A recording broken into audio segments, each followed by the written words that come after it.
Dans cette séquence maintenant, nous allons calculer la probabilité que x soit compris entre m-2 sigma et m plus 2 sigma. Faites une pause sur la vidéo, inspirez-vous de la vidéo précédente et venez voir si vous avez juste.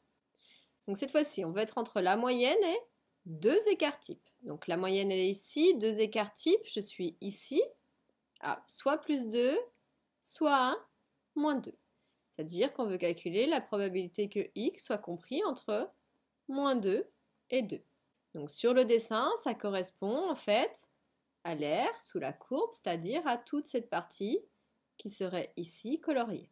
Même principe que précédemment, vu qu'il y a symétrie, on va s'intéresser qu'à la moitié, c'est-à-dire qu'on va regarder la probabilité d'être dans cette partie.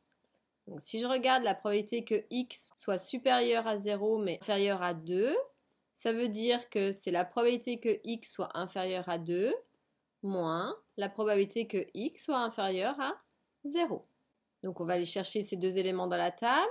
Probabilité que x soit inférieur à 2, 2 il est ici, c'est la rencontre de 2 avec 0, 0. Donc la probabilité elle est là, 0,9772.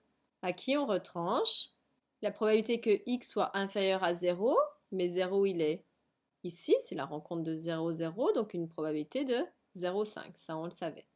C'est-à-dire que la probabilité que x soit compris entre 0 et 2, elle vaudra 0,4772.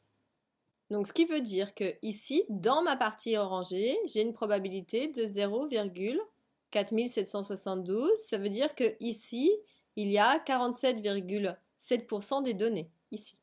Mais comme la courbe est symétrique, ça veut dire que de l'autre côté, j'ai la même valeur, 0,4772. Donc, si nous on veut tout ce qui est en vert, bien c'est deux fois, c'est la réunion des deux, ça va faire 2 fois 0,4772, c'est-à-dire 0,9544. Ça veut dire que dans tout ce qui est en vert ici, il y aura environ 95,4% des données. Donc, à retenir, c'est que la probabilité que x soit compris entre m-2 sigma et m plus 2 sigma, c'est à peu près 0,95.